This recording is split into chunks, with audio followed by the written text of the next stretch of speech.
Hey, good morning. It's Dr. James. I hope you're off to a beautiful start today. I'm so grateful to lay eyes on you. Thank you for your time. And thank you for your energy. And today, I'm just going to warn you ahead of time.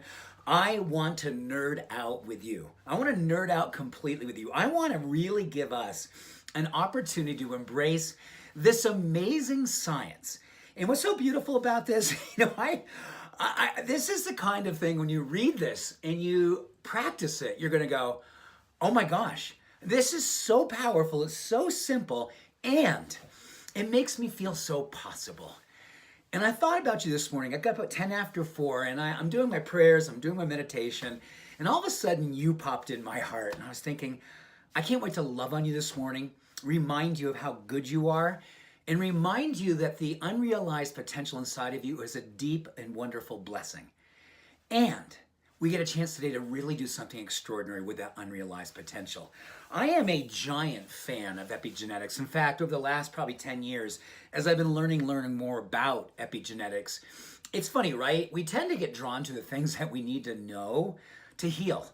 And for me, epigenetics is all about looking at my entire 50 plus years of living and the history of my family and some of the challenges that are inherent to my family, and heart disease and addiction and alcoholism and depression and a bunch of stuff that's very common in a lot of families. And oftentimes that history becomes our belief system. And what I really want to do this morning, I want to help you take shackles away if you're carrying any. If you look back at your parents, your grandparents, you look around your life right now and you go, oh man, I'm carrying beliefs based on what I know historically my family has been about and the challenges they've had with mental and emotional well-being and physical well-being and self-love. And I don't want to carry that anymore and have that become the biology of my belief. I don't want this biology of my belief to give me anything less than me sort of looking at it and changing it. Can I challenge you this morning to sort of look at your belief systems and one by one go through them and give yourself forgiveness and give your parents forgiveness, your grandparents forgiveness. But most importantly, give yourself an opportunity to say, wow, this idea of epigenetics is like a freedom fight. It's a fight for the right to be who you are today and where you'd love to go today, redecorating your life genetically with your DNA, with your mental emotional well-being, with your spiritual aliveness. That's what this is about. And I read this fascinating study yesterday that it's about epigenetic engineering, like literally looking at your genes and saying, I'm going to architect something amazing. I'm going to engineer this level of awesomeness that literally comes down to 3 simple practices that we can do every single morning. This is just the beginning, because what I have found when I do these 3 practices, it sort of propels me to be extremely mindful of who I'm hanging out with, the type of media I'm watching. I mean, let me just be really honest with you. I have learned over the last 30 plus years, since I really became wonderfully sober, about some of my tendencies and some of my history and some of the affinities I've had through growing up in the world I grew up in as a little boy. And I've had to literally redecorate everything. I've had to remove so many things to allow myself to survive and then eventually to thrive.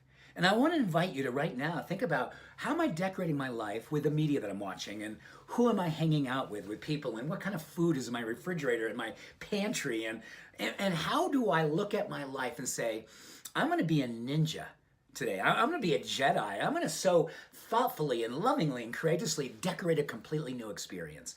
But before you do that, I want you to consider this. This is beautiful. And this is how we begin the shifting of our DNA, literally lengthen our telomeres that protect our DNA and help us to express healthy gene activity. Like you get a chance to choose the songs of love and vitality and joy and awesomeness through your genes by doing this. First thing in the morning, you actually want to wake up and then rehearse the day that you'd love to be living. See it and feel it and use all your emotions. Studies show when we give a movie of what's to come, a preview of coming attractions, your genes start to respond in kind. They literally follow that blessing. Number 2, once you're done with that after a minute or 2, just say, wow, I'm so grateful. That is my life.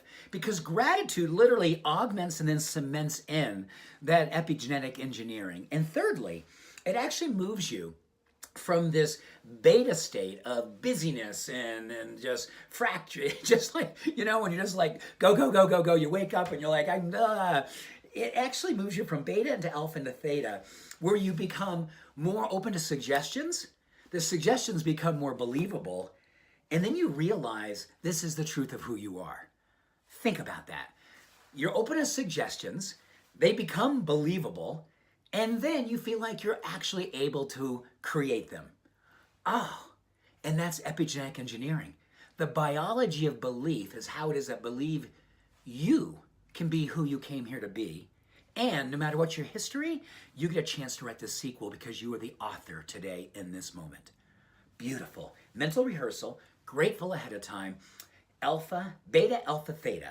Suggestible, believable, doable. Woo! Let's go, engineers of awesomeness. This is our time. Much love and every blessing. Have a beautiful day. Bye for now.